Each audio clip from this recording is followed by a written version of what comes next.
네, 안녕하세요. 반갑습니다. 전 사원이 다 오신 건가요? 원래 사내 세미나 해도 전 사원이 막 다 보러 오는 경우가 저는 잘 없었거든요. 이제는 회사에서 그냥 관련된 업계 분들만 오고 막 그랬는데 되게 다 오신다니까 약간 부담스러우면서 감사합니다. 네, 저는 좋은 서비스를 만들기 위한 제프팀 문화 이야기라는 내용으로 가볍게 얘기해 보려고 이제 이 자리에 왔고, 네, 원래 발표가 제가 좀 많이 해봤었는데 다른 커뮤니티 발표에서는 이렇게 시간을 막 지켜야 돼가지고 달리면서 하는데 오늘 그냥 천천히 하겠습니다. 네, 프라이빗하게 하는 거니까. 그리고 시간도 많이 써도 될 것 같더라고요. 90분으로 잡아주신 걸로 알고 있어서 네, 장표도 최대한 많이 준비하려고 노력은 했는데 마음에 드실지 모르겠습니다. 일단 제 이력이고 사진은 순례길 갔었어요. 2022년. 그래서 벌써 2년이 지났는데 시간이 참 빠릅니다. 그래서 이때는 수염이 있죠.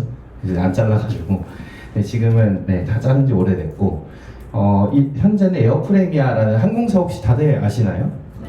네. 요즘 한창 잘 뜨고 있다고 희망하고 있습니다. 그래서 에어프레미아 랩스라는 제 항공사의 IT 자회사에서 프론트엔드 리더로 일을 하고 있고요. 그리고 사실 안드로이드는 안 한 지 좀 1년이 넘어서 이제 안드로이드 개발자다라기는 뭐한데 원래 GD 안드로이드 코리아라는 걸 지금도 하고 있긴 합니다. 그래서 구글 디벨로퍼 익스퍼트라는 거고 구글에서 너 안드로이드 그래도 하니까 안드로이드 개발자들에게 기술 좀 알려줘 라고 주는 그런 에반젤리스트 직책입니다. 그것도 하고 있고요. 그리고 전에는 뱅셀러드라는 회사에서 프론트엔드 매니저 했었고 사실 뱅셀에서는 안드 개발자로 입사했다가 엔지니어링 매니저 하다가 프로덕트 매니저까지 해서 좀 다양하게 했는데 그냥 제 대표적인 직함이 프론트 매니저라서 이렇게 적어놨습니다. 그 이전에 드라마인 컴퍼니라고 회사 이름은 모르실 수도 있는데 이제 리멤버라는 명함앱이 있어요. 저 그거 초기 멤버로 들어갔어서 엑시까지 함께 했었습니다. 네, 이런 이력이 있어서 다 스타트업에만 있었다 보니까 아무래도 저는 오히려 뭐 대기업의 문화를 잘 모릅니다. 그냥 저는 스타트업의 제품 문화밖에 모르는 사람이라 제가 경험했던 면에서 어떤 식으로 제품을 만들었을 때 좋았더라 그런 얘기들 많이 들려드리려고 폭넓게 들려드리려고 노력을 했습니다. 자, 여기 강의하기 전에 MK님이라고 부르면 되나요? 그렇습니다. 네, 카톡엔 MK라고 돼 있어서 네, MK님이랑 이제 미팅을 했었는데 원하시는 게 엄청 많으시더라고요. 그래서 내용이 진짜 많았어서 일단 키워드를 최대한 다 뽑아낸 다음에 최대한 담으려고 노력했습니다. 그래서 제품팀 커리어, OKR, 개발 방식, 저기 뭐 워터풀 에자일 그런 거 들어가 있고 이제 프로젝트 관리하는 거, 제품 지표, 그거랑 사업이랑 제품이랑 뭐 사실 둘은 같은 원팀이기 때문에 싸우는 사이는 아니지만 좀 갈등이 있을 수 있는 조직들이잖아요. 어떻게 균형을 잡을까 그런 얘기들 다 담아보려고 노력을 했습니다. 이렇게 진행을 천천히 해볼게요. 제품팀 커리어를 한번 살펴보면은 혹시 여기 뭐 제품팀이라고 제가 생각하는 거는 프로덕트 매니저, 디자이너, 뭐 개발자, 개발이라 하면 되게 넓은데 뭐 보안도 있을 수 있고 QA, 데브옵스 등등등 있을 텐데 여기 그런 제품팀이 몇 분 정도 계시나요? 18, 9? 18, 9 절반 이상은 그래도 제품하고는 살짝 다른 영업이나 뭐 사업 관리가 많으신 것 같은데 네, 그런 분들에게 재밌는 얘기였으면 좋겠습니다.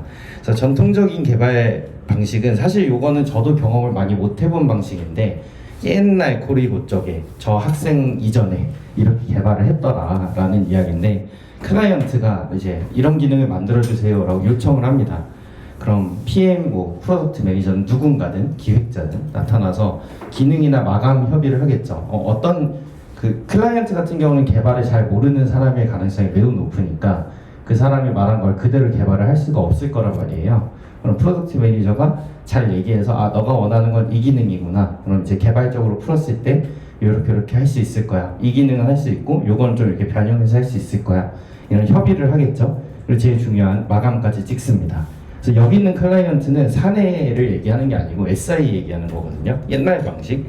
그래서 이렇게 협의가 끝나면은 PM하고 개발자, 이제 내부 팀에서 열심히 개발을 합니다. 그래서 기능을 구체화하고 더 구체화를 계속 해야죠. 기획이 한 번 해서 끝나지 않으니까. 그래서 구체화하고 개발하고 개발하다 보니 또 이거 안 되는데요 해가지고 또 얘기 나눠서 제품이 이제 나오겠죠. 그래서 다 만들면은 납품을 합니다. 옛날에 납품이란 용어도 많이 썼던 용어예요. 저는 경험을 안 해본 세대이긴 한데 제가 학생 때 종종 들었었습니다. 그래서 납품 시기 맞춰야 된다. 제조업이랑 비슷한 느낌이 있죠. 소프트웨어도 옛날에 그랬으니까요. 그래서 제품 확인 후에 계약을 종료합니다. 그래서 이런 것들이 SI에서 많이들 일어나는 일이고, 사실 옛날이라고 적었지만 지금도 일어나는 일이에요. 사실 여기는 서비스 기업이기 때문에 아이니스 내부에선 이러진 않겠지만, 외주라는 것은 엄연히 현재도 매우 성행하고 있는 대표적인 개발 사업 중에 하나이고, 다른 곳들에서도 이렇게 많이 개발을 하고 계십니다, 이미.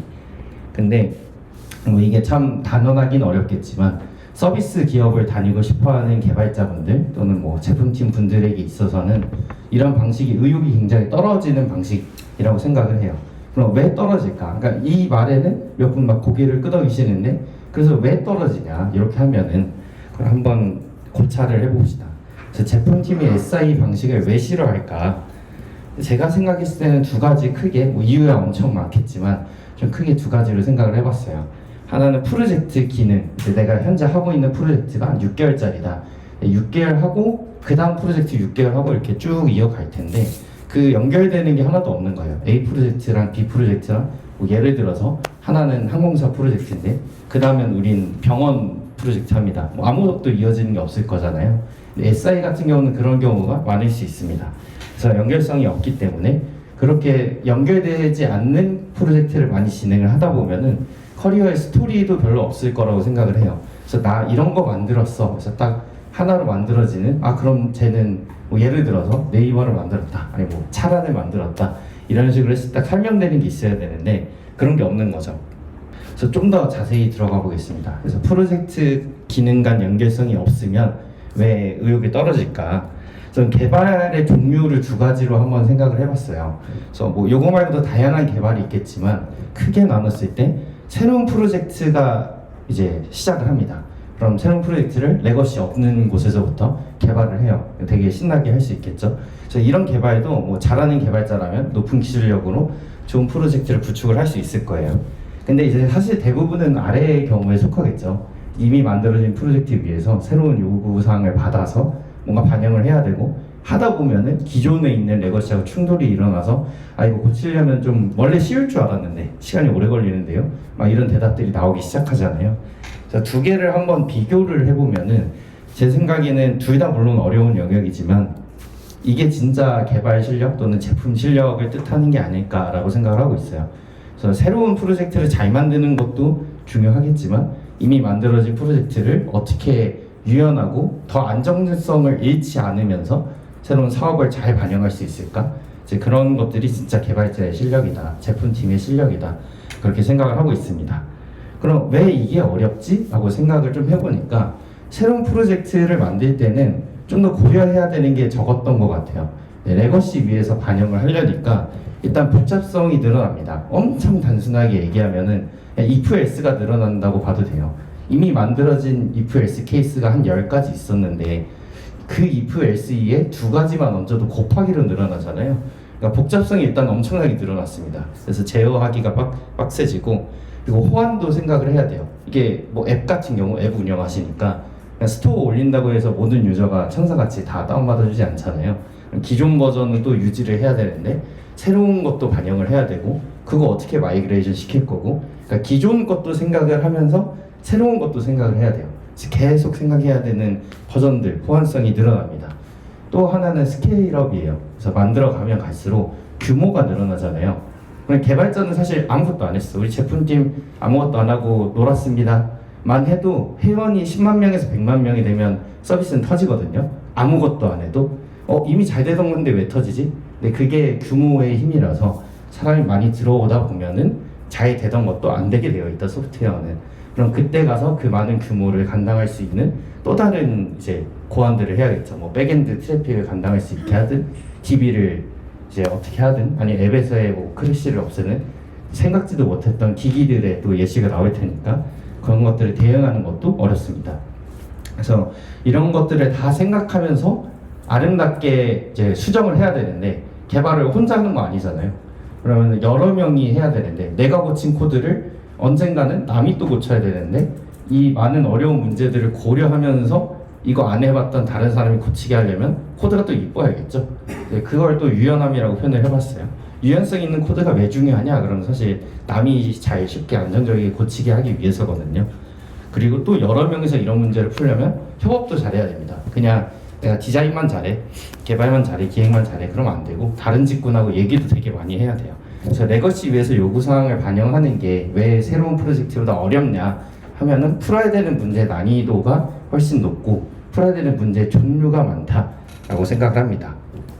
그래서 프로젝트 기능 간 연결성이 없으면은 단발성 SI 개발 방식은 프로덕트를 이렇게 쭉 운영하면서 겪는 다양한 아까 말씀드린 여러 가지 케이스들, 다양한 문제 해결 경험을 얻을 수 없다라고 생각을 해요. 그래서 제품팀의 의욕이 떨어지는 거죠.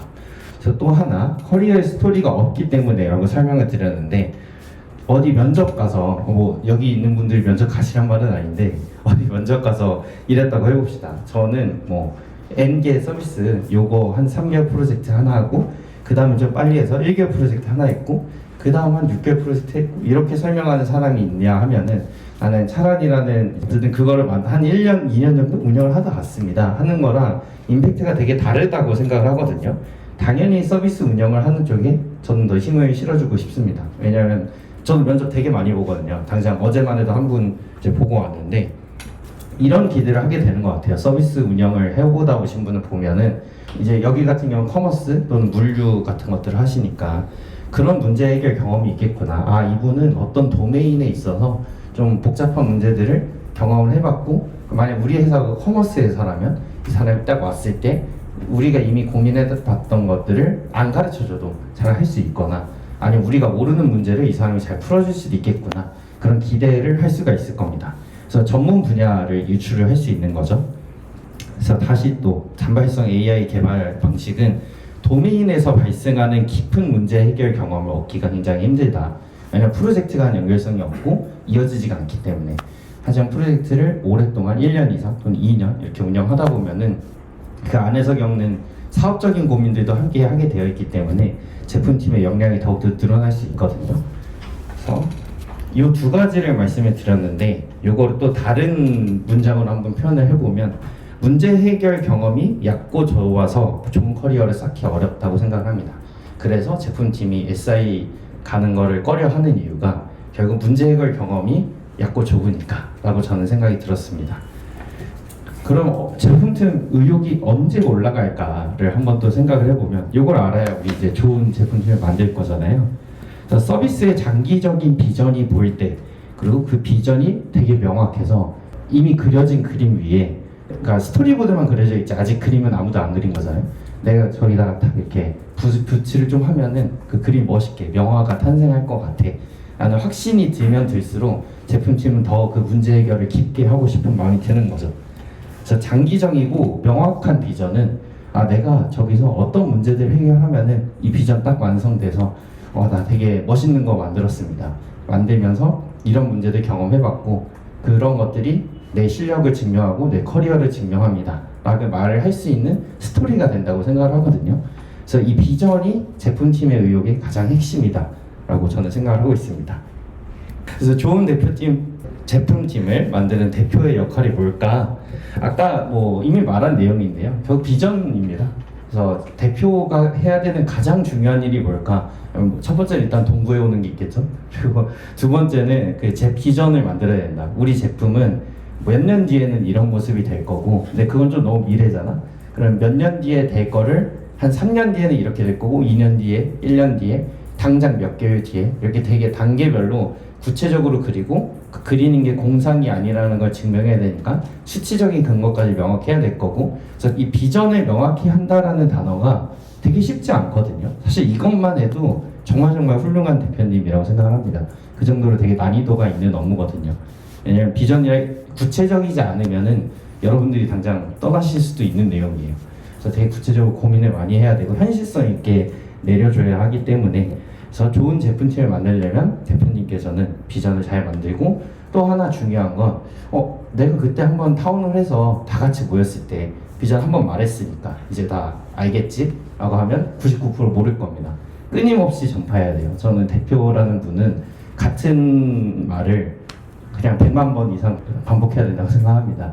나 이렇게 생각해. 내일 됐는데 분명히 누군가 까먹거나 왜곡해서 기억하거나 할 수밖에 없거든요. 사실 사람이 남의 말을 이렇게 다 완전히 한 번 들었다고 이해할 수 없기 때문에 계속 반복해야 됩니다. 내일 또 얘기하고 그 다음날 또 얘기하고 그 다음날 또 얘기하고 그런 일관성이 있었을 때 비로소 점차적으로 모든 제품팀이 하나의 비전을 바라보고 갈 수 있거든요. 그래서 일단 명확하게 설정하는 거 그리고 끊임없이 반복하는 거 두 가지가 중요하다고 생각을 합니다. 그리고 또 하나는 제품팀이 스스로 그 비전을 구체화하거나 더 구현할 수 있도록 좀 믿어주면 좋겠다. 나중에도 얘기를 하겠지만 믿어달라고 해서 그럼 이제 대표님 제품에서 나가세요 라는 말은 절대 아닙니다. 그럴 수도 없고 그래서 굉장히 계속 관여를 할 수밖에 없겠지만 그래도 너무 마이크로 매니징을 하지 않도록 제품팀이 이 비전을 스스로 만들어갈 때 아까 말한 커리어를 만들 수 있을 거고 제품팀 커리어 높이자고 이 회사 만든 건 아니니까 그러라고 하는 말은 아니고 그랬을 때 더 문제 해결이 잘 될 거라고 생각하거든요. 그래서 대표 혼자서 제품의 모든 문제 해결할 수는 없는데 제품팀에 믿어주고 더 힘을 줬을 때 그분들이 더 문제를 잘 풀어내고 그게 결국 회사의 이득이 될 것이다 라고 생각을 합니다. 기회를 주고 믿어주면 좋다. 그런 제품팀이 대표의 비전을 어떻게 스스로 구체화할까 좀 더 방법론적으로 내려가 볼게요. 네, OKR 얘기를 한번 해볼게요. 그래서 비전과 OKR의 관계, 아까 비전 얘기 한창 하다가 OKR 챕터로 넘어왔으니까 관계를 한번 얘기를 해보면 사실 비전하고 OKR은 다른 거예요. 그래서 OKR이 좀 더 작은 얘기거든요. 비전이 더 큰 얘기고. 그래서 OKR은 비전을 구현하는 단기적인 계획이라고 저는 한번 설명을 해봤습니다. 그래서 대표가 먼저 비전을 설정을 해야 돼요. OKR을 먼저 설정하는 게 아니라 우리 제품이 이렇게 될 거야. 먼 그림을 계속 더 멀리 또는 더 가까운 것은 더 구체적으로 그려나가고 그리고 OKR하고 별도로 설정하고 따로 계속 전파를 해야 돼요. 이건 뭐 타운홀을 하든 엘리베이터 타서 하든 화장실에서 만나서 하든 길 가다 하든 진짜 많이 해야 됩니다. 근데 두 개가 별개이지만 결국 OKR이 이 대표가 생각하는 추상적인 비전을 그래서 제품팀은 저 너무 멋있는 비전인데 그래서 당장 우리 요번 달 뭐 합니까? 라고 했을 때 그 목표를 줄 수 있는 그런 수단이라고 생각을 합니다. 그래서 OKR이 명확하게 잘 설정이 되어 있다면은 제품팀이 그 비전에 우리는 이런 식으로 다가가는구나. 요번 분기 끝나면은 어떤 수치들을 이뤄내서 어떤 목표를 달성했고 그게 우리 먼 비전에 이렇게 기여했을 거야 라는 체감을 더욱더 주는 방법론이라고 생각을 합니다. 그래서 OKR을 간단하게 설명하면 일단 목표를 설정하고 또 하나는 투명하게 공유하는 것 설정한 다음에 우리 오브젝트 이것이다 전파하는 것 이것도 되게 중요하거든요. 그리고 키리절트를 통해서 성과를 측정하는 것 그래서 세 가지를 통해서 조직을 관리하는 방법론이라고 하더라고요. 구글에서 열심히 검색을 했습니다. 구글이 만든 방법론이기도 하죠. 그래서 OKR 시작하기 그래서 목표와 성과 문장을 만들면 됩니다. 좀 더 설명을 해보죠. 그거 그냥 만드는 건 아닐 거잖아요. 목표랑 성과의 관계가 어떻게 되냐 그 키리절트 수치를 달성을 하면은 오브젝티브를 달성할 수 있다에 자신감이 생기는 그런 관계가 있어야 돼요. 그래서 오브젝티브가 좀 더 상이고 키리절트는 요 수치들을 이렇게 하나 둘 세 개 보통 3개 정도 정하니까 3개 딱 달성을 하면은 이 오브젝티브가 그래도 우리는 달성이 됐을 거야 라는 자신감이 생길 수 있다면은 좋은 오브젝티브랑 키리절트를 설정했다 라고 할 수 있겠죠. 그래서 오브젝티브부터 이제 천천히 또 한번 봅시다. 사실 제품의 가치, 우리 제품이 잘 되려면, 우리 회사가 잘 되려면 어떤 것들을 우리는 좀 해야 될까요? 라고 좋은 가치라고 생각을 했을 때 쭉 나열을 해봤어요. 사실 이거 말고 훨씬 많을 거예요. 그래서 제품 완성도도 높아야 되고 UX도 좋아야 되고 안정성도 있어야겠죠. 버그 안 나야 되니까. 또는 그냥 제품이 잘 나오려면 우리 개발팀이 효율도 잘 나와야 돼요. 빨리빨리 개발하고 낭비가 없어야 될 거고 뭐 개발만 잘한다고 되는 게 아니라 다 만들어진 다음에 누군가 운영을 해야 할 텐데 운영하는데도 성숙도가 있어야 되고 뭐 이런 걸 잘하려면 우리 팀빌딩 어떻게 할 거야? 우리 어떻게 일할 거야? 몇 명이 더 필요해? 이런 조직적인 고민도 필요할 거고 제일 중요한 결국 회사의 목표 매출도 높여야 될 거고 근데 너무 챙겨야 될 게 많거든요. 그래서 모든 가치를 집중할 수가 없어요. 막 이거를 한꺼번에 다 하라고 하면은 그 팀의 리소스가 집중이 되지를 못합니다. 아무것도 달성하지 못할 거라고 생각해요. 너무 세상에 좋은 가치가 많거든요. 그래서 우리가 이번 연도 또는 뭐 더 짧게 봐서 이번 분기에 우리는 어디에 집중할 거야? 그래서 이거를 정하는 게 OKR의 핵심이라고 생각을 하거든요. 너무나 많은 좋은 가치 중에 우리는 어떤 근거를 통해서 우리 요번 분기는 안정성이 진짜 중요해. 그래서 왜냐하면은 저번에 뭐 그 버그 비율이 몇 프로 이상이었어. 이런 식으로 이제 얘기가 돼야 되는 거죠. 그래서 요 방향성을 지정하는 게 되게 중요하고 근거는 역시 오늘 비전 얘기 하루 종일 할 건데 비전일 겁니다. 그래서 대표가 우리 장기적으로 이런 비전을 갖고 있고 이 비전을 이루는 데 있어서 이러한 것들이 현재 부족하기 때문에 우리는 이 가치를 지금 집중하겠다. 이게 OKR을 정하는 기본 근거라고 생각을 하고 있습니다. 그래서 설정 방법은 회사 OKR, 팀 OKR, 즉 괄호를 쳤는데 뭐 개인은 사실 해도 안 해도 되는 거라고 생각이 들어서 일단 방법론적으로는 해야 된다고 나와 있긴 해요. 그래서 개인 단위로 따로 OKR을 세우는 그런 방식입니다. 회사 OKR이 제일 먼저 나와야 되고 쭉 내려가는 거거든요. 그래서 그래프 느낌으로 회사 OKR이 나오면은 그 다음에 팀 OKR이 나오고 팀 OKR은 회사의 오브젝티브를 달성할 수 있는 OKR이 팀의 OKR들이 될 거고 개인 OKR은 팀 OKR을 달성할 수 있는 목표들로 구성이 되어야 할 거예요. 그래서 다 물리적으로 작잖아요. 회사가 제일 크고 그 다음 팀은 더 작은 조직이고 하다 보니까 점점 OKR이 작아질 텐데 작아진다는 말은 더 구체적으로 들어간다는 얘기겠죠. 더 구체적인 숫자를 찌르고 뭐 회사 OKR은 우리는 매출 3배 근데 그걸 개인이 할 수는 없을 거잖아요. 그래서 그런 식으로 이제 규모가 점점 차이가 날 겁니다. 그래서 이런 방식으로 대표가 생각하는 지금 단계의 비전을 이룰 수 있는 목표를 자연스럽게 전파할 수 있다고 생각을 해요. OKR을 통해서. 그래서 예시를 좀 만들어 와봤습니다. 뭐 인터넷에 검색도 했고 제가 실제 했었던 OKR도 있고 그래서 이것저것 적절히 해봤는데 회사에서는 뭐 지속 가능한 기업 운영을 위해서 우리 매출을 이번에 크게 높입시다. 근데 어떻게 생각하면 매출 높이시다 하는 게 당연한 얘기 아닌가? 뭐 이거 요번 달에도 얘기하고 내년에도 얘기할 얘기 아닌가? 근데 그건 맞긴 해요. 언제나 매출을 높여야 되겠지만 매출을 요번 분기에 집중적으로 높인다는 좀 다른 거거든요. 그럼 만약에 저 오브젝티브 매출을 높인다고 했을 때 우리 어떻게 높일 거야? 매출을 높이는 BM이 몇 개 있겠죠. 한 3개 정도 있을 텐데 그 3개 BM마다의 그 수익률을 올릴 거야. 제가 이거 사업용어를 잘 몰라서 객단가든 뭐든 뭔가 있잖아요. 하여간 그런 수익 모델마다의 수익을 높일 거야? 아니면 다른 수익 모델을 개발을 할 거야? 아니면 우리 이거 말고 아예 다른 제품 만들어버려서 새로운 세계 열어버릴 거야? 방법도 엄청 많거든요. 그래서 매출을 높이는 건 당연하지만 더 구체적으로 들어가면 들어갈수록 또 당연해지지 않아집니다. 그래서 그런 방향성을 제대로 설정을 해야 되는 게 되게 중요하다. 그래서 개발팀 같은 경우는 우린 고객 이탈리전이 너무 많았으니까 제품 안정성을 올려볼까? CS팀 같은 경우는 한 사람당 티켓을 우리 뭐 하루에 100개 정도 처리하는데 이거 너무너무 힘들어. 그러니까 제품 그 고객이 대기하는 시간이 15분, 평균 15분 이상이 돼버렸어. 15분 되게 긴 거거든요. 그래서 그러면 안 되니까 어떻게 이걸 줄일 수 있을까 고민을 또 할 수 있을 거고 마케팅도 제가 용어는 잘 모르겠는데 그 블라인드로 인지도 테스트 같은 거 하시더라고요. 뭐 예를 들어서 패션이라는 단어 들었을 때 뭐가 제일 먼저 생각나나요? 했을 때 뭐 차란 하면은 이제 그 점수 올라가는 거죠. 그런 식으로 인지도 테스트 하시는 게 있는데 그런 것들을 뭐 높이는 캠페인을 한번 해보자 이런 것들을 할 수 있을 거고 이제 개인으로는 또 개인의 목표 회사에선 이런 걸 중요시하고 있고 팀에선 이런 걸 중요시하고 있으니까 나는 요번에 앱 성능을 높이는 작업을 혼자서 이것저것 해봐서 성과를 만들어보자 이런 식으로 세워볼 수도 있겠죠. 이런 식으로 무엇을 하기 위해 어떤 걸 한다. 근데 목표와 행동이 들어가 있긴 한데 다소 추상적이긴 해요. 그래서 뭘 해야 우리는 매출을 올릴 수 있지? 뭘 해야 안정성을 올릴 수 있지? 어떤 더 구체적인 액션들이 많이 나와야 되거든요. 그래서 그런 것들이 키리절트에서 나와야 된다라고 보고 있습니다. 그래서 목표 달성을 대표할 수 있는 성과 그리고 도전적이면서 달성 측정 가능한 구체적 수치. 그래서 키리절트의 가장 중요한 거는 측정 가능한 수치라고 생각을 하고 있어요. 그래서 수치를 어떤 식으로 만들까?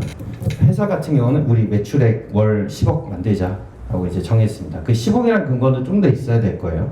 현재 월 매출이 뭐 9억인데 10억 올리든 3억인데 10억 올리든 3억인데 10억 하면 3배 넘겠네. 굉장히 힘들겠죠. 그리고 또 많은 이야기가 일어나겠죠. 그런 근거들은 따로 있을 거고 그래서 개발팀은 크래시리틱스라고 이제 버그 났을 때 나오는 퍼센테이지가 있는데 사실 99% 이상은 항상 유지하는 게 개발팀 기본 베이스라고 생각합니다. 그래서 그런 것도 있고 CS팀도 아까 얘기했듯이 하루 티켓 처리 평균 수를 1.5배로 한번 늘려보자 그리고 블라인드 인지도 테스트, 업계 1등을 한번 달성을 해보자. 그리고 개인 같은 경우는 TTI라고 타임 투 인터랙션 앱을 처음 틀었을 때 딱 뜨기까지의 시간을 TTI라고 하거든요. 이거는 되게 그 대학교 논문들도 많아요. TTI가 몇 배 짧아질수록 그 리텐션이나 뭐 사용자 수가 몇 배 늘어난다는 BBC 연구도 있고 꽤 중요한 수치인데 뭐 그런 것들을 늘리는 연구들을 할 수도 있겠죠. 그래서 중요한 거는 오브젝티브하고 관련된 수치들이 많이 나와야 된다. 지금은 예시를 좀 다양하게 하느라 하나씩만 적었는데 원래 한 오브젝티브마다 한 KR은 3, 4개 정도? 보통 3개 정도 하는 것 같아요. 2개 할 때도 있고요. 그래서 그런 식으로 설정을 하는 것 같습니다. 그래서 OKR 그럼 뭐 쭉 방법론을 설명을 드렸는데 장점을 좀 더 얘기를 드리면 조직 목표를 구성원들에게 투명하게 공유를 하는 거죠. 우리 요번에 이런 거 중요해 라고 딱 지정해서 모두가 알게 하는 것.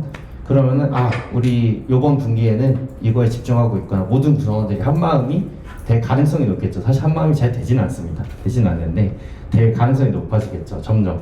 그래도 저렇게 분산되어 있던 마음들이 어딘가에는 모이는 형태가 될 수 있을 거예요. 그래서 리소스를 집중할 수 있을 거고 또 목표 달성 여부를 수치로 측정을 하잖아요.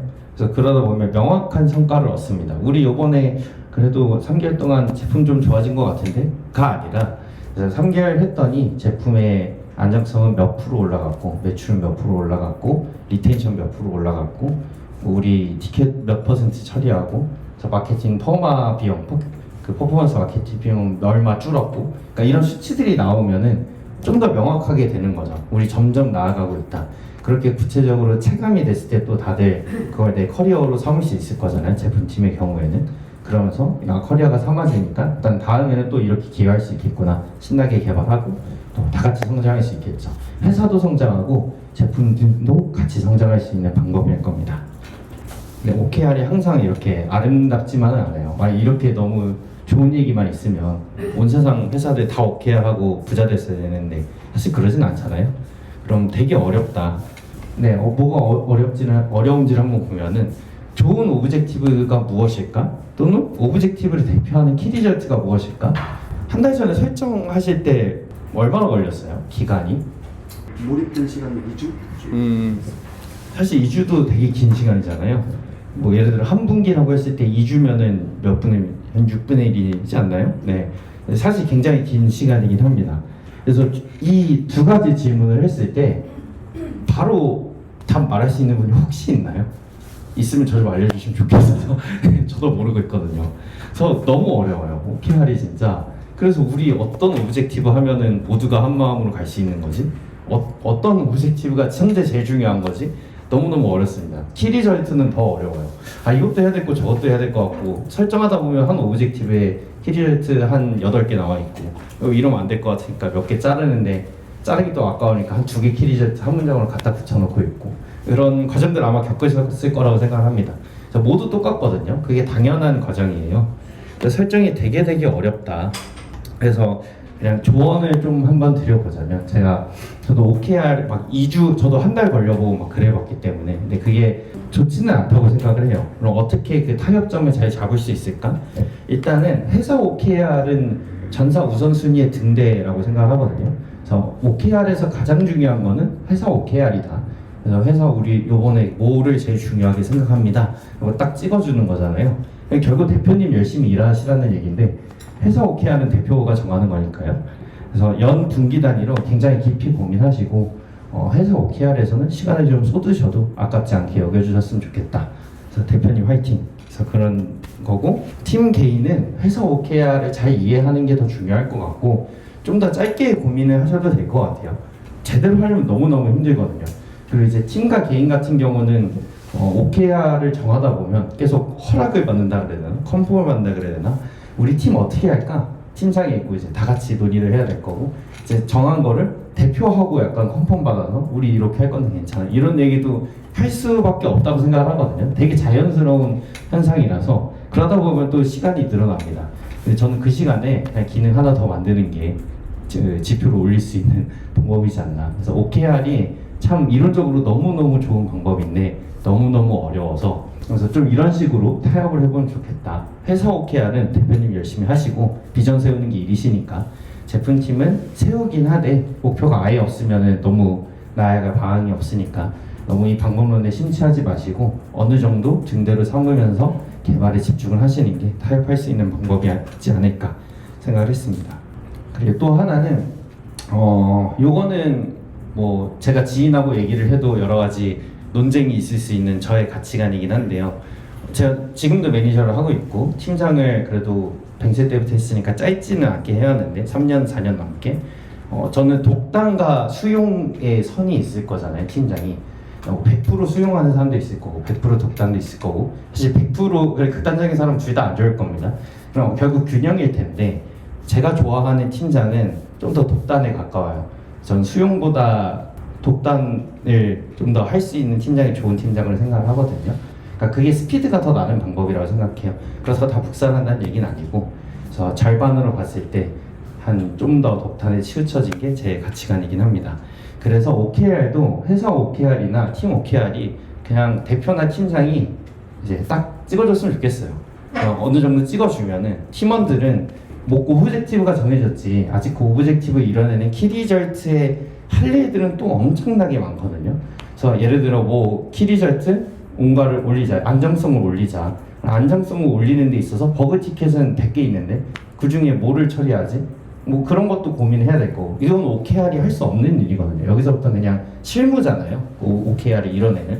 그러니까 실무자들은 더 그 실무 OKR을 달성할 수 있는 일에 집중했으면 좋겠다 이런 생각이 있습니다. 그래서 대표님 매우 힘내시고 신장님들도 좀 더 책임감을 갖고 자신감을 갖고 자신의 결정을 믿고 이렇게 딱 찍어주셨으면 좋겠고 그런 팀원들은 그걸 또 믿어주고 이제 그걸 달성하기 위해서 자신의 커리어를 위해서 문제 해결에 집중을 한다면은 그게 진짜 좋은 조합이지 않을까 저는 생각을 했습니다. 항상 수평이 좋다 하는데 저는 뭐 너무 수직적인 것도 안 좋지만 너무 수평은 더 안 좋다고 생각하고 있습니다. 스피드가 안 나거든요.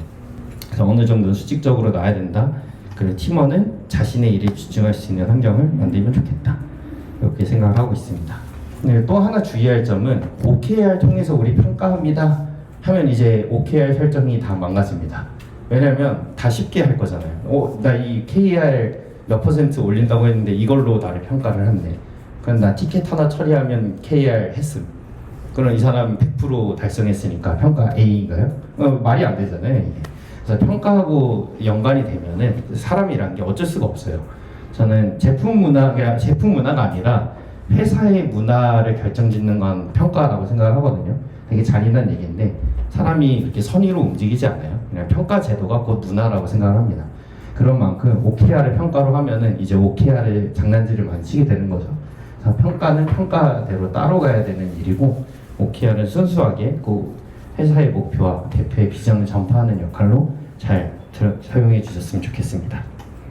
좀 어려운 얘기를 많이 했는데 사실 OKR은 저도 그렇게 자신 있는 주제는 아니어서 잘 말했는지 모르겠는데 그 OKR은 이제 비전에 어떻게 전파하나 얘기를 했는데 이제는 좀 더 개발 방식에 대한 얘기거든요.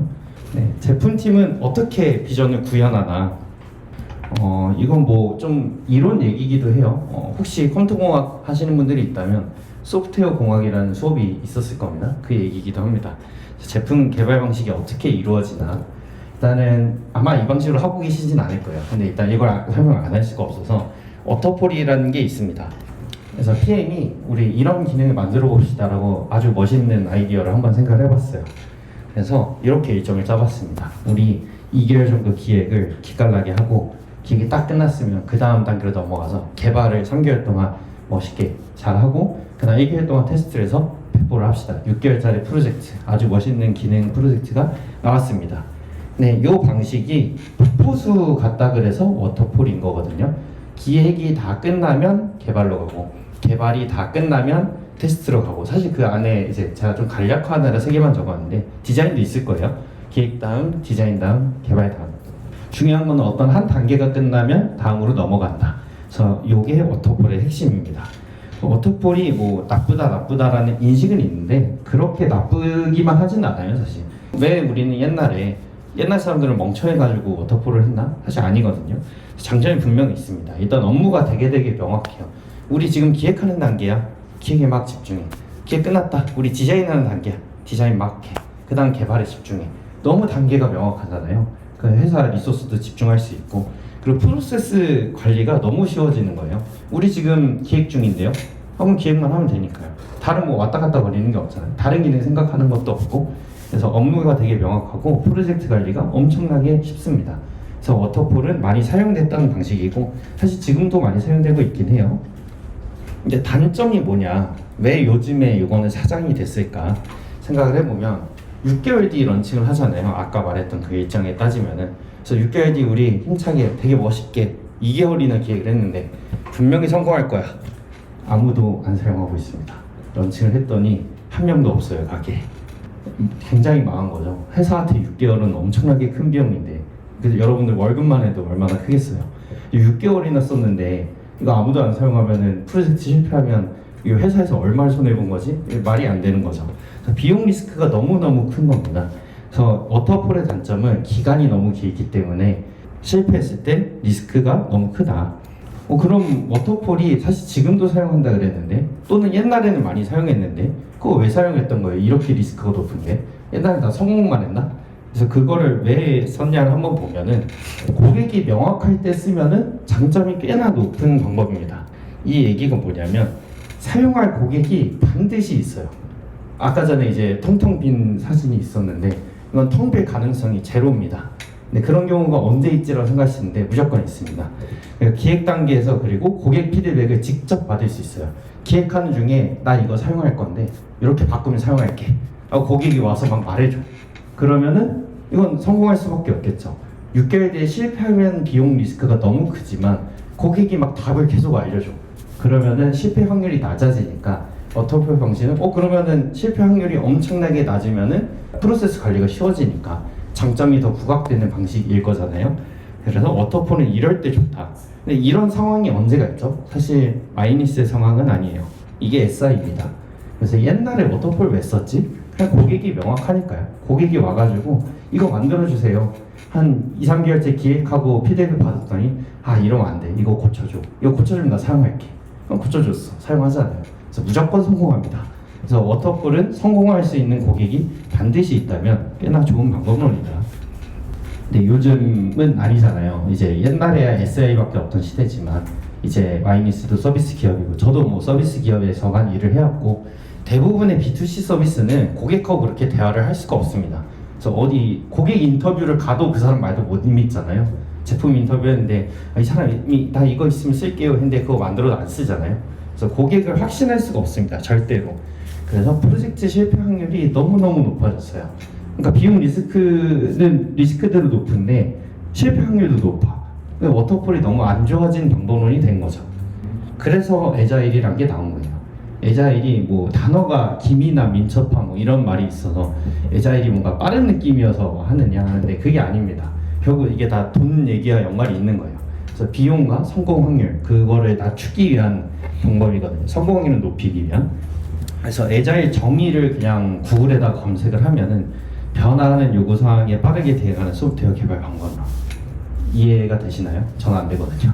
그래서 저는 이거는 까먹었습니다. 이거는 그렇구나. 근데 나중에 잘 이해하시면 이해되는 문장인데, 에자일을 잘 모른다면은 처음에 바로 이해하기 힘들 거예요. 그냥 빠르게 대응하는 거니까 빨리 개발하는 거 아닐까? 타자 1000타 칠 동안 2000타 쳐야 되나?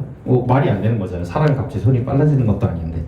그래서 요거 방법론이 뭔지를 좀 더 살펴보면, 에자일을 또 한 번 검색하면은 아까 같은 빠르게 변화하는 요구사항에 반응하는 것 플러스 이런 느낌의 그래프들을 굉장히 많이 보실 거예요. 당장 구글에 치고 이미지 딱 누르면 되게 많이 나오거든요.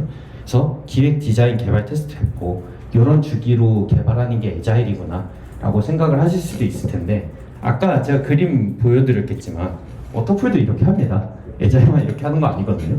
워터폴도 기획 2달 하고 디자인 1달 하고 개발 3달 하고 다 하거든요. 이 주기를 벗어나지 않아요. 그러니까 워터폴하고 에자일하고 사실 개발 주기도 거의 똑같습니다.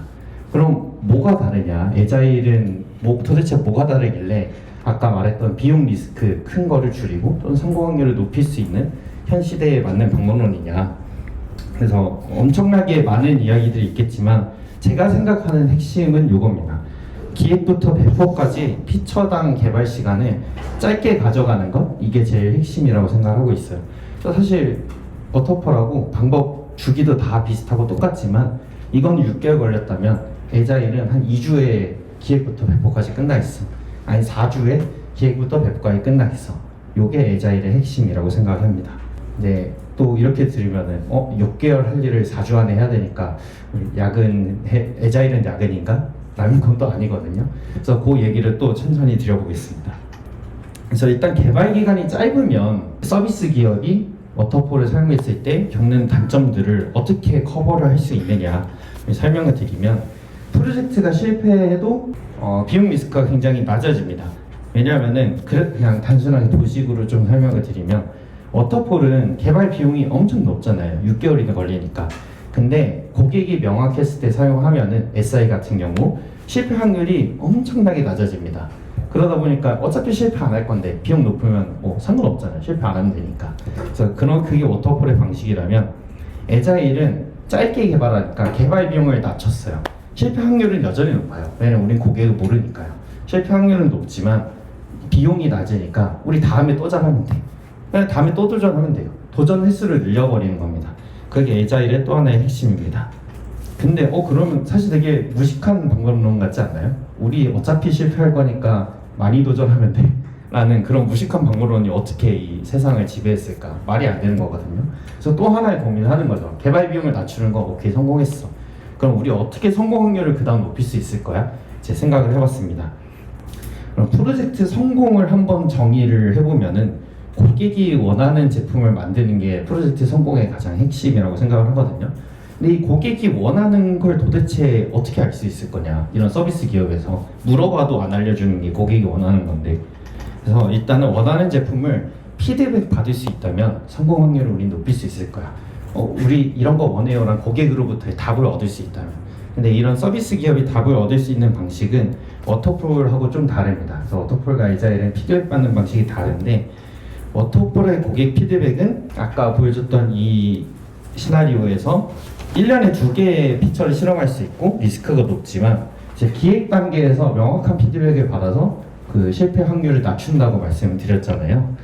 에자일 같은 경우는 1개월이라고 했어요. 사실 1개월 아닌 경우도 많습니다. 이거 하나 예시로 봐주시고, 그래서 일주일 기획, 개발, 테스트해서 1개월 개발을 하는데, 이러면 1년에 12개 이상 피처를 테스트할 수 있겠죠. 작은 숫자는 아니에요. 근데 피처가 실패해도 리스크가 낮으니까 우리 그 다음 11번째 피처에서 성공하면 되지 않을까. 근데 이때 피드백도 받습니다. 그러니까 이게 그냥 무한히 무식하게 도전하는 방법론이 아니라 배포한 뒤에 지표로 피드백을 받는 거거든요. 그래서 배포하면은 지표가 나와요. 그래서 이 지표를 어떻게 잘 얻을 것이냐는 이제 가설을 얘기해야 되고 또 다른 방법론들이 나와야 하는데, 그건 또 다음 챕터에 있습니다.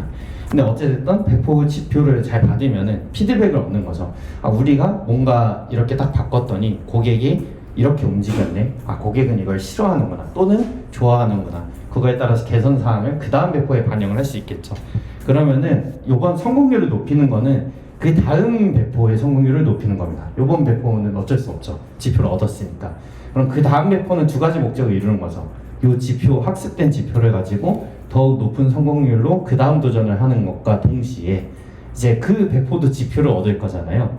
그럼 또 다다음 배포의 성공률을 높일 수 있겠죠. 이렇게 계속 반복하는 거예요. 그래서 저 반복하는 그림이 있죠. 그래서 반복하면서 성공률을 계속해서 높여나가는 거. 빨리빨리 배포해서 고객 피드백을 받아서 고객이 원하는 모습이 무엇인지를 지표를 통해 보는 것이 에자일의 핵심입니다. 그래서 요걸 한 6개월 반복했다고 해봅시다. 그래서 우리 6번 하면은 개발 비용은 당연히 낮죠. 1개월씩 하니까 실패해도 다음에 하면 돼 라는 마음을 먹을 수 있으니까. 근데 피드백을 받으면서 고객이 원하는 모습을 점차 찾아가니까 똑같이 워터폴 6개월이 지났을 때와 이 에자일 6개월이 지났을 때는 개발 비용은 낮은데 실패 확률도 낮아지는 그런 모습이라고 생각합니다. 그래서 개발 기간이 짧다, 맞는 말이라고 생각해요. 저는 에자일은 개발 기간이 짧은 거예요. 근데 이거는 굉장히 많은 내용을 뛰어넘은 대답이고, 짧음으로써 얻는 두 가지 핵심 이제 지표가 개발 비용과 실패 확률이라고 생각을 하고 있습니다. 네, 이렇게 볼 수도 있어요. 에자일 하면 빠른 거 아니야? 에자일 하면은 우리 야근해야 되는 거 아니야? 이런 잘못된 인식들도 되게 많잖아요. 근데 이렇게 보면은 6개월이란 기간이 결국 워터풀하고 똑같아졌습니다. 그래서 피처당 개발 기간은 짧아지는 게 핵심이라고 생각을 하는데 결국 고객이 원하는 성공적인 제품을 완성하는 기간이 막 그렇게 짧아지진 않아요. 왜냐면 우리는 고객이 원하는 그 피드백을 6개월이라는 기간에 걸쳐서 그 안에 잘게 나눠서 배포하면서 피드백을 빨리빨리 받았을 뿐이지 결국 그걸 되게 다음에 반영하면서 점점 다가가야 하는 거거든요. 그래서 애자일을 했다 그래서 왜 우리는 안 빨라? 라고 하면 그건 약간 잘못된 말입니다. 그래서 고객이 불명확한 요즘 회사들에게 있어서 고객으로부터 어떻게 피드백을 빨리 받을 것인가에 대한 고민이 애자일인 거지. 그래서 빨리 배포한다가 핵심인 거지. 제품이 막 빨리 나온다는 의미는 아니거든요. 그래서 결국 여러 번 배포했을 뿐 6개월 걸리는 건 비슷할 수 있다. 그래서 이런 점을 기억해 두시면 많은 사업팀 또는 대표님의 오해를 없앨 수 있지 않을까 싶습니다. 그래서 애자일을 짧게 설명하면은 정리하면은 고객이 불명확한 상황에서 이제 피드백이 직접적으로 받을 수 없는 상황에서 기획 배포 개발 기간을 짧게 가져감으로써 비용 리스크를 줄이고 또 하나는 제품 지표로 피드백을 계속 받음으로써 이제 성공 확률을 높이는 게 애자일 방문론이다 라고 정리를 드리겠습니다. 네, 애자일도 단점이 있어요. 당연히 모든 방문론은 이제 맞는 게 아니잖아요. 단점이 뭘까? 아까 이제 짧게 가져가서 우리 피드백 계속 받을 수 있어. 고객한테 1년에 12개 이상이라고 제가 1개월 개발로 예시를 드렸는데 사실 여러분들 그렇겠지만 12개면 다행이지 않나요? 12개 아닐 텐데요. 한 112개 넘게 하시지 않나요? 피처는 엄청나게 많이 개발을 하실 거예요. 그러니까 프로젝트 관리가 너무 어려워져요. 워터풀 같은 경우는 6개월 동안 우리 굉장히 큰 거 하나 착 이렇게 잘 마련해서 하는 건데 이제 피처가 엄청나게 많아지면은 이제 배포 기간도 막 엉킵니다. A라는 거를 원래 내일 하기로 했는데 뭔가 일이 생겨서 다다음 주에 하기로 했어. 근데 A를 해야 B를 할 수 있는데 그럼 B는 또 늦어져야 되나? 그럼 B를 해야 C를 할 수 있는데 근데 C를 해야 할 수 있는 D는 내일 돼야 되는데 막 이런 이상한 상황들이 엄청 많이 벌어질 거란 말이에요. 그게 리얼 월드니까요. 그래서 프로젝트 관리가 점점점 어려워집니다. 그래서 애자일이라는 게 되게 쉽지 않은 거예요. 그냥 막 빨리 개발을 하고 끝나는 방법론이 절대 아닙니다. 진짜 어려운 방법론이거든요. 그래서 짧게 빨리 배포해서 피드백을 얻으려면은 그만큼 고도의 프로젝트 관리 기술이 많이 들어가야 되는 거다. 그리고 또 하나는 배포 지표로 피드백을 받는다고 했는데 지표라는 게 공짜로 나오지 않습니다. 그냥 로그 보면 되는 거 아니에요? 그거 진짜 말도 안 되는 거고. 그래서 지표를 보려면은 지표를 보기 위한 다른 개발을 해야 돼요. 그러니까 지표를 위한 개발이 따로 들어가요. 이건 피처 개발이 아니에요, 그냥. 그래서 지표 개발을 해야 되는데 그만큼 지표 개발도 그렇게 쉽지 않은 일입니다. 그래서 명확한 지표를 도출하려면은 우리 어떤 지표를 설정할 거야, 모을 거야 일단 결정을 해야 될 거고 그 지표를 얻기 위한 개발을 해야 될 거고 그래서 여러 가지 고려해야 될 게 많아지거든요. 결국 난이도에 대한 얘기예요. 아까 프로젝트 관리가 어렵다고 했듯이 고객으로부터 피드백을 받는 그 지표를 얻는 방식 자체도 그렇게 쉽지 않다. 그래서 애자일은 어려운 방법이다. 이게 굉장히 큰 단점 중에 하나죠. 애자일 너무 좋다고 했는데 마지막에 어렵다고 제가 이렇게 해버리니까 이거 하는 게 맞아? 라고 생각이 들 텐데 사실 애자일이라는 단어가 나온 지 굉장히 오래됐어요. 몇 년 전인지는 모르겠는데 정말 오래됐습니다. 그래서 이미 이런 것들은 베스트 프랙티스가 거의 나와 있는 얘기들이거든요. 그래서 프로젝트 관리랑 명확한 지표 도출을 어떻게 해야 할까 대한 얘기로 넘어가겠습니다. 그래서 프로젝트 관리 이해하는 건데 일단 프로젝트 관리에 대해서 아마 프로젝트 관리 부분이 다들 이미 아시는 걸 거라고 생각 많이 들어서 스피드를 좀 더 내보면은 모두가 바쁜데 각자 일 되게 열심히 하고 있는데 누가 무슨 일 하는 거지? 또는 뭐 프로젝트 되게 많은데 애자일로 하다 보면 프로젝트가 굉장히 동시에 많이 벌어지게 되니까 A는 마감이 언제지? 어디까지 진행했지? 궁금해질 수 있잖아요.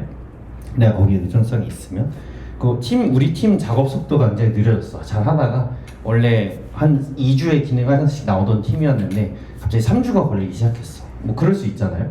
그럼 그 이유를 또 밝혀내야 되는 거니까 여러 가지 프로젝트 관리를 하면 벌어지는 일들이 많습니다. 그래서 프로젝트 관리의 핵심은 팀 업무를 트래킹하고 측정하고 또 개선하는 거, 이 사이클이라고 생각을 하거든요. 그래서 도구가 굉장히 많이 있어요. 이런 것들을 도와주는. 근데 사실 저는 나머지는 뭐 트렐로 정도는 이용해봤습니다. 트렐로랑 플로우는 이용해봤는데 나머지는 잘 모르고 지라를 제일 많이 이용을 해봤어요. 그래서 일단 뭐 요 예시는 트렐로지만 지라에서 가장 중요한 기능 중에 하나는 칸반보드 그리고 스프린트 두 가지 그리고 나머지 기능들이 좀 더 있는데 칸반보드는 작업을 티켓화합니다. 작업이 저 하나 카드들이 있죠. 저게 하나의 작업인데 티켓화해서 칸반보드에 붙여요. 그리고 진행 단계별로 티켓들을 붙이게 됩니다. 그래서 이 칸반보드 왜 쓰나요? 하면은 작업 및 업무 흐름을 시각화하고 모두가 알 수 있게 한다, 공유한다가 가장 중요하다고 생각하거든요. 시각화가 되게 중요한 키워드입니다. 그래서 작업을 시각화하고 모두가 알 수 있게 투명하게 놓는다. 그래서 이게 칸반보드의 역할이고, 칸반보드에 그 작업을 올려놓는 걸 티켓이라고 아까 불렀잖아요. 그래서 작업을 시각화하고 기록하는 그 방법론이 티켓이고, 티켓에는 작업 내용, 뭐 일정, 담당자, 코멘트, 사실 이거 외에도 굉장히 많은 정보를 담을 수가 있어요. 일을 다 한 다음에 나 몇 시간 일했다, 이거 어떤 개발하고 연관이 있다, 아니 다른 프로젝트하고도 연관성을 이어줄 수 있을 거고요. 그래서 티켓 내에 많은 정보들을 담을 수 있습니다. 계속 투명하게 이 작업이 무엇인지 구체적인 정보들을 담는 거예요. 그래서 개발적으로 좀 더 보면은 개발단에서 PR이라고 PR을 제출하면서 개발을 하나씩 할 텐데, 티켓에다가 PR을 연동하고 그런 GitHub PR에 티켓 번호가 연결이 되면은 PR에서 티켓 넘어갈 수 있고, 티켓에서도 PR로 서로 역으로 넘어다닐 수 있거든요. 그런 작업 내용을 개발자분들 또는 뭐 기술 보시는 PM분들도 더욱더 디테일하게 이해를 할 수 있을 것이다. 그리고 스프린트가 있습니다. 스프린트는 사실 방법론에 대한 얘기인데, 요거를 지라에서 제공을 하는 거죠, 기능을. 티켓을 쌓고 정리하는 주기, 저 주기가 스프린트랑 동의어라고 보면 돼요. 우리 몇 주 주기로 우리 작업 정리할 거야? 우린 뭐 보통 2주 단위로 많이 합니다. 2주 단위로 한다, 그럼 2주 단위 스프린트다 라고 볼 수 있죠. 그래서 요거는 업무를 측정하는 단위이기도 해요. 그래서 우리 티켓이 칸반보드에 무한히 쌓이잖아요. 만약에 스프린트가 없으면은 4주 뒤에 티켓 정리하나? 6주 뒤에 티켓 정리하나? 뭐 알 수가 없습니다. 2주 단위로 하면은 우리 2주 동안 티켓 뭐 한 100개 처리했어. 그럼 우리 2주 동안 티켓 100개 처리하는 생산성을 가진 팀이구나. 이런 식으로 좀 더 명확하게 알 수 있거든요. 그래서 주기를 정하는 이유는 업무를 측정할 수 있는 그 단위를 정하기 위해서 스프린트가 존재를 하는구나.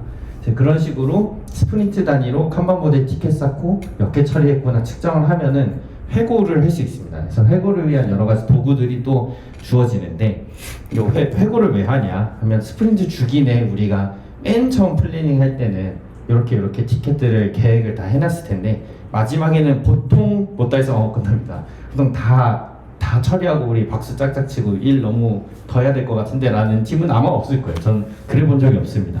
그래서 완료 티켓 수를 측정하고, 측정한 값을 보면서 우리 이것들을 원래 예측을 했는데 왜 예측이 빗나갔지? 라는 걸 한번 얘기해 보는 거죠. 뭐 우리가 예측을 잘못했을 수도 있는데, 사실 보통은 다른 어떤 요청 사항들이 오거나 긴급한 사항들이 와서 원래 이제 예정해놨던 작업들을 미뤄서 못하는 케이스가 많거든요.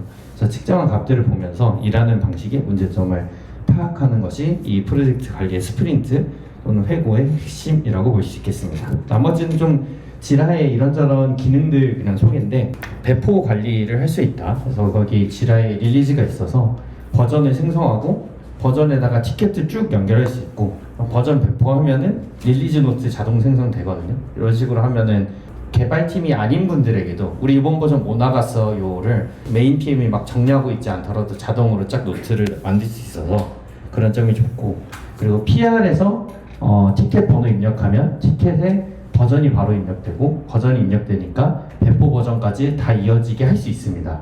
지금 저 다닌 에어프레임에도 이렇게 다 되어 있거든요. 이거 연결하는 게 사실 되게 귀찮아요. 손으로 똑각 누르는 건데, 똑각 누르는 걸 하루에 한 50번 하고 있으면 되게 하기 싫어지거든요. 그래서 손으로 안 누르게 자동화하는 게 되게 좋다. 근데 코드를 좀 써야 됩니다. 자동화 워크플로우라고 이제 저런 개발들을 좀 해야 된다.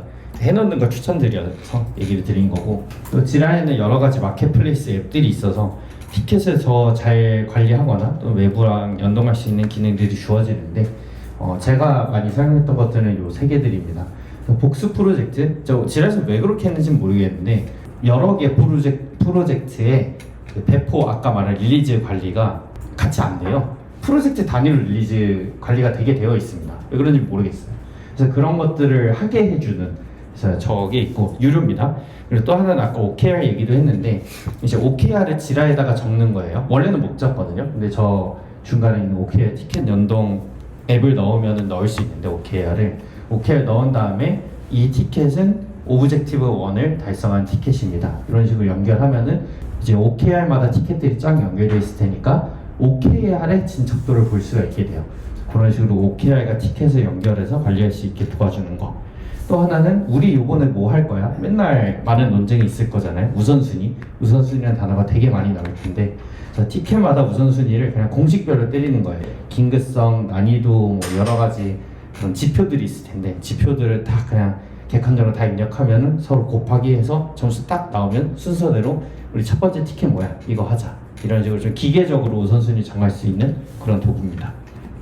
뭐 사실 그 외 프로젝트 관리 이야기는 되게 많아요. 티켓 유형들도 있고 저것들을 어느 상황이 어떻게 다룰지 시점적인 예시들도 있을 거고 또 업무를 측정하는 방법에 있어서도 스토리 포인트 또는 워크 타임 뭐 이런 기능들이 있는데 내가 몇 시간을 이 티켓에다 쏟을 거라고 예상을 하는지 티켓에다 적을 수 있을 거고 아니면 실제 일을 다 한 다음에 예상치를 적고 실제 일을 다 한 다음에 시간도 적어서 둘이 비교하면은 이제 실제 내가 어느 정도 예상에서 벗어나고 있구나 또 더 빨리 할 수도 있고 느리게 할 수도 있고 그런 것들을 명확히 알 수 있을 겁니다. 근데 프로젝트 관리는 이렇게 스피디하게 넘어가고 그 다음 제품 지표 이해하는 얘기로 넘어가겠습니다. 그래서 서비스 개발 사이클을 한번 생각을 해보면 아까도 자주 얘기를 했던 건데 기획 디자인 개발이라고 생각을 할 수 있잖아요. 사실 이게 틀린 말은 아니에요. 이게 맞는데 좀 다르게 생각해보자. 그럼 어떻게 생각해야 될까? 고객으로부터 이제 지표를 통해서 피드백을 잘 받으려면 이런 식으로 생각을 많이 하는 게 좋습니다. 개발을 시작할 때 가설 설정을 해야 돼요. 우리 요번에 나는 피처로부터 뭘 얻을까요? 어떨 거라고 예상하고 배포를 하는 거야. 저는 가설 설정이 되게 중요하거든요. 그래서 가설 설정을 하고 실험을 해서 나온 지표를 분석해서 그래서 우리 다음에 이런 식으로 개발하자. 그 다음 배포에 대한 내용을 결정하고 또는 학습을 하고 그래서 인사이트 학습을 해서 그 다음 배포에 또 이제 학습된 인사이트를 사용을 하는 거죠. 이런 사이클로 서비스 개발이 이루어질 겁니다. 그래서 데이터를 모아야 돼요. 이런 거를 하려면은. 그래서 제일 중요한 건 데이터예요. 데이터가 있어야 우리는 학습을 할 거잖아요. 그래서 이거는 로깅이라고 하는데, 그래서 로깅은 사용자의 행동을 기록하는 걸 우리는 로깅이라고 부른다. 그래서 로깅을 해야 우리 사용자가 이 서비스에서 어떻게 행동했는지를 다 알 수가 있거든요. 그래서 사용자 행동이란 사용자가 서비스를 사용했을 때 하는 모든 행동을 뜻해요. 사실 뭐 똑같은 동의어죠. 그래서 좀 더 예시들을 아래에 보여드리면은 화면 이동, 클릭, 다시 들어왔다, 여기 몇 시간 있었다, 결제했다, 아니 이 사람이 뭔가 옷을 올렸다, 여러 가지 활동들이 있겠죠. 이런 것들을 모두 사용자 행동이라고 부릅니다. 그래서 이런 것들을 분석 가능한 형태로 우리가 정의를 하면 그거 우리는 이제야 이벤트라고 불러요. 그냥 사용자 행동은 그냥 우리가 측정을 할 수가 없거든요. 옆에서 보고 있을 게 아니기 때문에. 그래서 이런 걸 측정하려면 디지털라이즈된 어떤 정보, 정제화된 정보로 정의를 해야 되는데 그걸 이벤트라고 부르고 있죠. 그래서 이벤트 개발 사이클은 이벤트 잘 정의하고 코드로 씹으면 됩니다. 그래서 정의하는 거를 간단하게 설명드리면 측정하려는 사용자 행동을 정의하면 되고 대략 이런 정보들을 정의하면 돼요. 그래서 화면, 어느 화면에서 행동했냐, 그래서 어떤 행동을 했냐, 클릭을 했는지, 가만히 있었는지, 그리고 어느 타이밍에 했느냐, 앱이 열렸을 때 한 건지, 앱이 닫혔을 때 한 건지, 또는 그래서 요 세 가지 화면 행동 타이밍을 담은 이름이 있어야 돼요. 이름이 있어야 우리는 이게 어떤 행동인지를 알 수 있을 거잖아요. 그래서 요거를 이름으로 잘 표현을 하고, 사실 이제 리얼 월드의 수많은 복잡한 정보를 이 세 가지 속성만으로 우리는 절대로 포함할 수 없어요. 그렇기 때문에 이제 마지막 약간 해시태그스럽게 속성을 담아서 어떤 복잡한 이벤트가 있을 때는 더 많은 정보를 담아줄 수 있도록 이렇게 만들어 놨습니다. 뭐 예시를 잠깐 보여드리면 화면 진입했을 때 그냥 이름, 엔터, 어셋, 홈가 있고 좀 복잡한 거 상품 클릭을 볼까요? 상품 클릭에 클릭 프로덕트 카드 하면은 이건 클릭이라는 행동을 했구나. 그리고 프로덕트 카드를 클릭했구나. 일단 이름만으로 대략의 사용자 행동을 유추할 수가 있어요. 그래서 클릭 프로덕트 카드가 3배가 됐습니다. 딱 알아듣잖아요. 카드 클릭 3배 들었네. 근데 중요한 건 카드 종류가 엄청 많아요. 우리나라만 해도 신한카드, 국민카드, 뭐 농협카드 셀 수가 없습니다. 너무 많아. 그럼 이 사람은 도대체 무슨 카드가 늘은 거예요? 그러니까 카드 클릭 수는 3배가 됐는데 국민카드가 그 중에 몇 프로를 차지했지? 난 더 자세한 게 궁금해질 수 있잖아요. 그래서 그러면 그런 것들을 속성에다 넣는 겁니다. 그래서 얘는 컴퍼니가 무엇이다. 이런 식으로 이벤트는 그런 대략적인 사용자 행동을 측정할 수 있게 잘 정의를 해놔야 합니다. 사실 정의만 되면은 코드 씹는 거는 노가다예요. 약간 이게 이제 쉽다 하긴 뭐한데 노가다는 맞습니다. 쉽지만 귀찮고 양이 많습니다. 그래서 이벤트 발생 시에 데이터를 전송하는 건데 뭐 이벤트를 모으는 로깅 플랫폼은 세상에 되게 많거든요. 일단 3개를 담아봤어요. 파이어베이스 뭐 무료라서 너무 좋죠. 그리고 앰플리튜드 믹스패널은 유료이긴 한데 저는 뱅셀에서는 앰플리튜드 썼고 현재는 믹스패널 쓰고 있어요. 둘 다 좋은 플랫폼인 것 같습니다. 코드 씹는 코드를 약간 보여드리면 이제 이거는 굉장히 옛날에 또 만들었던 장표라 굉장히 옛날 안드로이드 코드긴 한데 그래서 못 알아보실 것 같네요 대부분. 그래서 뭐 주어 중요하지 않습니다. 그냥 저거 보면 알잖아요. 컨택트 버튼, 셋온 클릭 있어. 뭔가 클릭했을 때 뭔가 했겠구나 보시면 돼요. 클릭했을 때 아날리틱스 매니저가 로그 이벤트에서 뭔가 이벤트를 전송을 하는구나. 저렇게 한 줄 담으면은 우리 이제 로깅하는 거예요. 그래서 로깅하는 코드를 만드는 것 자체는 크게 어렵지 않습니다. 근데 그 위치를 정확히 찾아서 딱 넣어야 되거든요. 그럼 이벤트 50개만 넣어주세요 하면 이제 좀 얘기가 달라지는 거죠. 너무 많잖아요. 근데 보통 이벤트 50개 정도 정의하시거든요, PM분들이. 그래서 양이 굉장히 많습니다. 그래서 로그 이벤트 보면은 뭐 파이어베이스, 앰플리튜드 등 내가 사용하는 우리 회사가 사용하는 로깅 플랫폼에다 이제 전송을 하면은 이벤트 데이터가 수집이 되기 시작하죠. 그래프가 막 그려집니다. 되게 신기해요. 처음 했을 때는. 그래서 정의한 이벤트가 발생을 하면 이벤트 데이터가 잘 쌓인다. 근데 이제 모든 사용자 행동을 우린 다 측정할 수가 없거든요. 사용자 행동은 너무너무 많기 때문에. 그래서 어떤 이벤트를 수집할지를 잘 결정을 해야 돼요. 그래서 제가 좀 조언을 드려보면은 2가지 이벤트로 대부분의 행동을 알 수 있습니다. 하나는 엔터, 어느 화면에 들어왔니, 와서 어떤 버튼을 눌렀니. 그래서 엔터랑 클릭이면은 한 90% 이상의 사용자 행동을 알 수 있지 않나 그렇게 생각을 하고 있습니다. 그래서 엔터는 화면 진입 이벤트고 개발적인 건 빨리 넘어갈게요. 그냥 화면에다가 들어왔을 때 생명주기라는 게 있어요. 모바일 개발하면 화면 딱 챙겨놨을 때 하는 거 생명주기 코드에 열심히 넣으면 엔터 이벤트가 들어갈 것이다. 개발자분들에게 잘 물어보시면 금방 저보다 더 잘하실 겁니다. 클릭 이벤트는 UI 컴포넌트 누르는 이벤트. 그래서 무엇을 눌렀을 때 우리 측정할 거냐 이런 거는 이제 상황마다 너무 다르겠죠. 잘 정의해 주시면 되고 그래서 이런 클릭하는 코드들이 있습니다.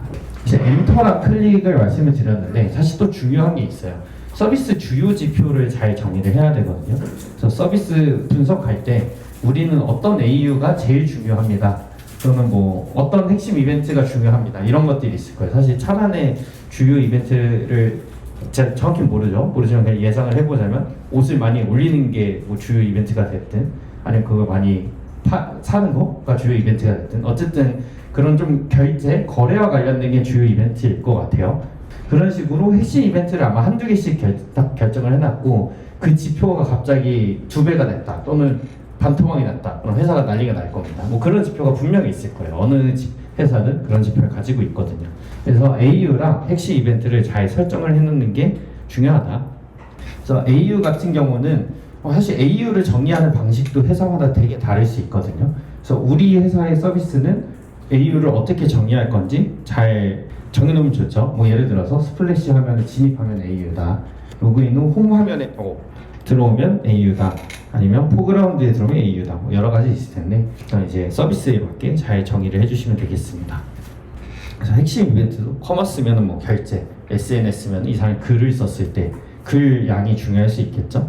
뭐 부동산 중개 서비스다 하면 부동산한테 전화 걸었을 때가 중요할 수 있겠죠. 이것도 서비스마다 너무 다른 거라 우리 서비스가 잘 나간다라는 걸 대표할 수 있는 핵심 지표가 뭐지? 핵심 이벤트가 뭐지? 한번 생각을 해보시면 좋습니다. 그래서 분석은 설계하고 개발을 잘 해서 이벤트 데이터가 이제 막 쌓이기 시작했어. 그럼 이제 이걸 분석해서 인사이트를 얻어야 되잖아요. 분석 방식이 여러 가지인데 이제 쓱 넘어가면 AU 분석, 그냥 이벤트 발생 숫자를 보는 거예요. 그래서 뭐 차트가 이렇게 그려지는 게 있고 분석하는 내용들이 쭉 있습니다. 넘어가겠습니다. 그리고 리텐션 분석이 있어요. 리텐션은 특정 행동 이후에 다시 돌아오는 걸 뜻하거든요. 그냥 우리 이 서비스 한 번만 이용하고 영영하다. 우리 AU는 엄청 높은데 아무도 방문을 안 해. 그럼 그 서비스는 밑 빠진 독에 물 붓기죠. 신규 유저는 많은 건데 아무도 다시 돌아오지 않는 거니까. 신규 유저는 언젠가 끝날 거잖아요. 그래서 리텐션이 엄청나게 중요합니다.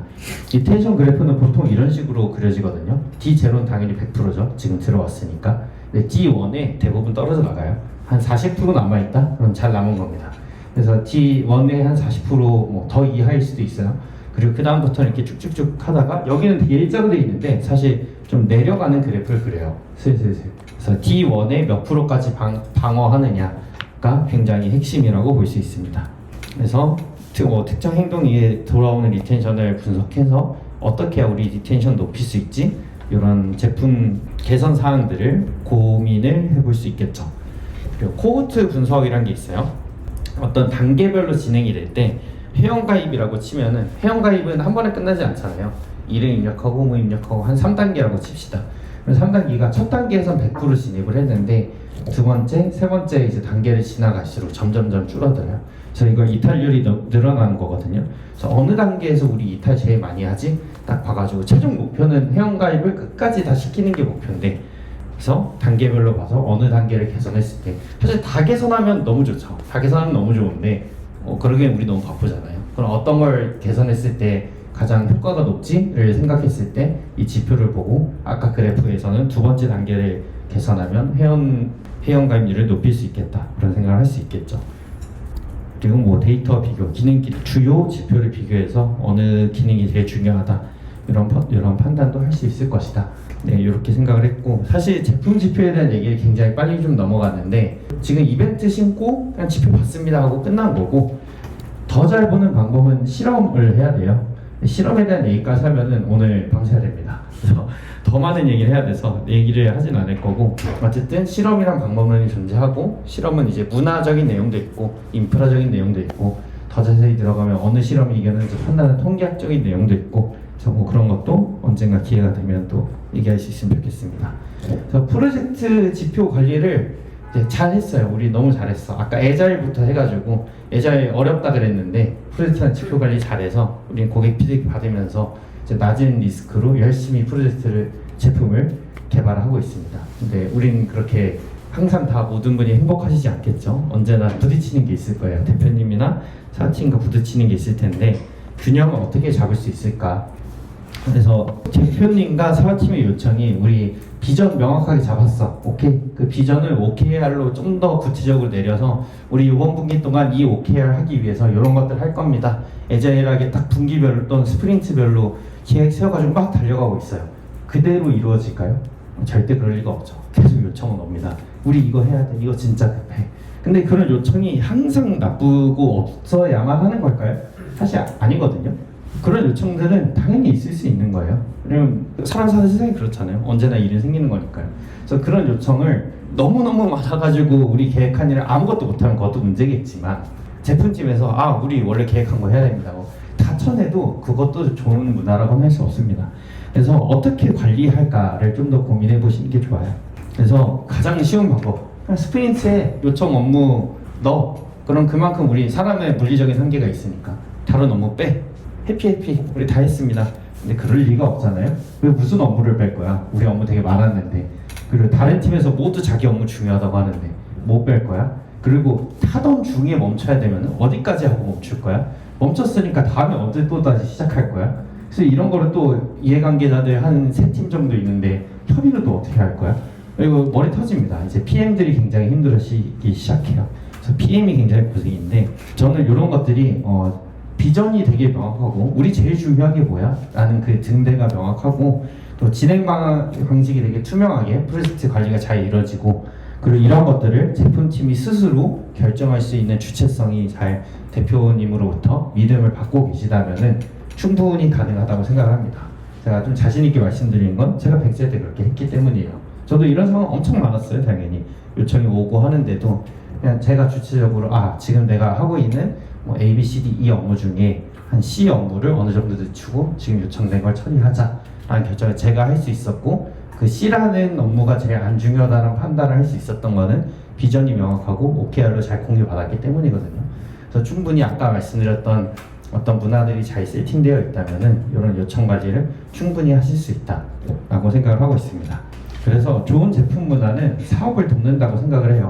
그래서 사업팀의 그런 급작스러운 요청들을 다 쳐내는 게 아니라 오히려 더 유연하게 받아들일 수 있게 하는 게 좋은 제품 문화라고 생각을 하거든요. 둘이 싸우는 게 아닙니다. 둘이 같이 가는 거예요. 좋은 제품 문화 그리고 사업팀에 돈 많이 버는 것이 중요하잖아요. 우리 돈 벌려고 있는 거잖아요. 그래서 그런 돈 많이 버는 둘이 공생할 수 있는 지속 가능하면서도 행복한 게 제품 문화의 핵심이라고 생각을 합니다. 근데 방금처럼 우선순위가 바뀌게 되면은 주의 사항이 살짝 있어요. 그래서 프로젝트를 중단하게 될 수가 있어요. 우선순위가 바뀌었으니까요.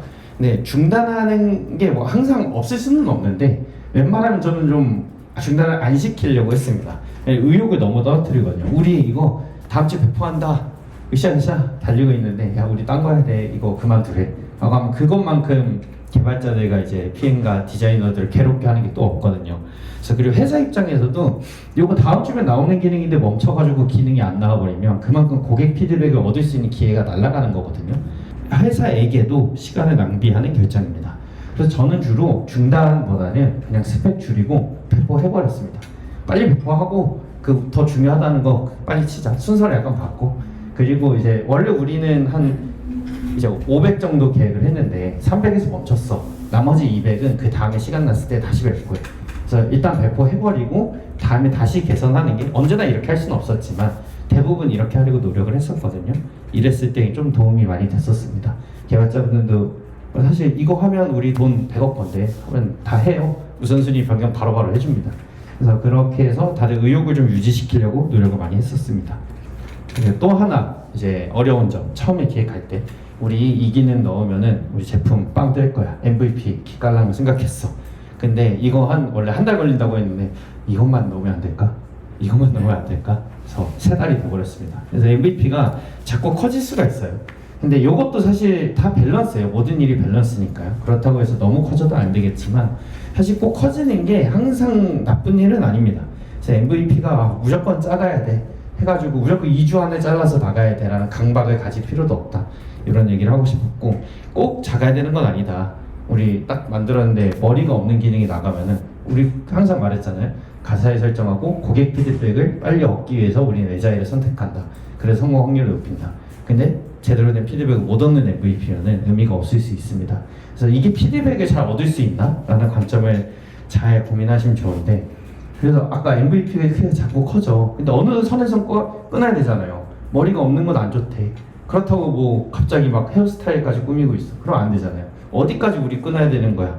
이거는 참 고민인데 가설 피드백 단위를 잘 쪼개보시면 좋겠습니다. 결국 우리 이 제품에서 어떤 피드백 얻을 거야? 어떤 가사 얻을 거야? 계속 그 원칙을 잘 생각하시면은 제 끊는 기준을 어느 정도 설정하실 수 있을 거라고 생각을 합니다.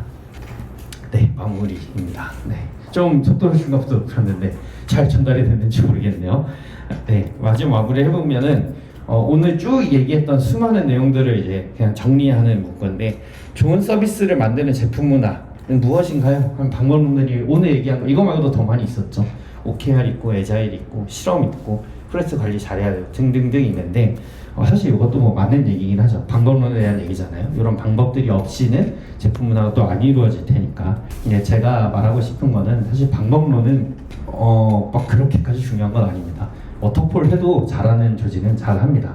그래서 중요한 거는 대표가 명확한 비전을 주는 것이 제일 중요하다. 그래서 대표님 이 자리에 왔으면 정말 좋았을 텐데 진짜 대표 명확한 비전이 제일 중요합니다. 너무 500번 말할 수 있어요. 제일 중요하고 그 다음은 제품팀이 그 비전을 주체적으로 구현할 수 있는 시스템. 그 시스템을 어떻게 만드나요 하면 그때 방법론 가는 거거든요. 그래서 두 가지 원칙을 잊지 않아 주시고 이 두 가지 원칙으로 좋은 문화가 뭐 어떤 방법론에든 상관없습니다. 저 원칙만 지켜진다면은 대표는 비전하고 인사, 이제 사람 누구 모실 거야. 그게 사실 제일 중요하거든요. 대표가 하는 많은 일 중에 하나는 인사잖아요. 거기 집중하시고 사업팀은 수익 모델, 우리 돈 어떻게 벌어서 이 기업 수익 지속 가능하게 만들 거야. 거기 집중하시고 제품팀은 돈 벌어낼 수 있는 좋은 제품 만들어서 재료를 그들에게 주어드리고 이제 각자 전문 분야에 집중을 하다 보면은 우리 회사는 발전할 것이다. 그게 좋은 제품 문화다. 그래서 좋은 제품 문화는 사업 번창을 돕습니다. 서로 반대되는 게 아니에요. 돕고 또 제일 중요한 거 사실 우리 특히 여러분들 같은 경우는 뭐 회사한테 돈 벌게 하려고 이 자리에 있는 거 아니잖아요. 여러분들이 돈을 버는 것도 있겠지만 좋은 커리어를 쌓고 행복하려고 그냥 우리 사는 거잖아요. 그래서 좋은 제품 문화는 행복하게 일할 수 있습니다. 행복하지 않게 사업을 번창할 수 있는 방법도 사실 많거든요. 열심히 일 안 하시고 그냥 대표가 하라면 까고 그렇게 해도 돈을 많이 버는 회사는 한국에 많아요. 정말 많아요. 근데 그렇다고 그게 좋은 회사일까요? 왜 안 좋은 회사냐? 안 행복하기 때문이다. 그래서 좋은 제품 문화를 왜 해야 되냐면 우리 모두 행복하고 다 같이 성장하면서, 그렇다고 회사는 망하냐? 아니죠. 회사도 성장하면서 같이 나아가기 위해서 제품 문화를 만든다고 생각합니다. 그래서 제가 오늘 준비한 장표는 여기가 끝이고, 다음 장표는 사실 광고라서 제가 유튜브를 하거든요. 그래서 네, 구독해 주시면 감사하겠다는 말씀과 함께, 혹시나 오늘 저희 강연이 좋았다면, 여기에 사실 여행 유튜브긴 해요. 그래서 여행 취미로 하는 거라 여행 영상이 훨씬 많지만 개발 영상도 종종 올려요. 지금도 녹화 중인데 이렇게 강연 나가면 다 녹화해서 그냥 올리거든요. 개발자 커리어나 일하는 방식 관련해서 강연들 종종 올리고 있으니 구독해 주시면 볼 수 있을 것이다. 그래서 오늘 45분 한다고 해놓고 1시간 20분 한 것 같은데, 네, 긴 시간 앉아서 너무 집중 잘해 주셔가지고 저도 더 힘나게 할 수 있었던 것 같습니다. 감사합니다.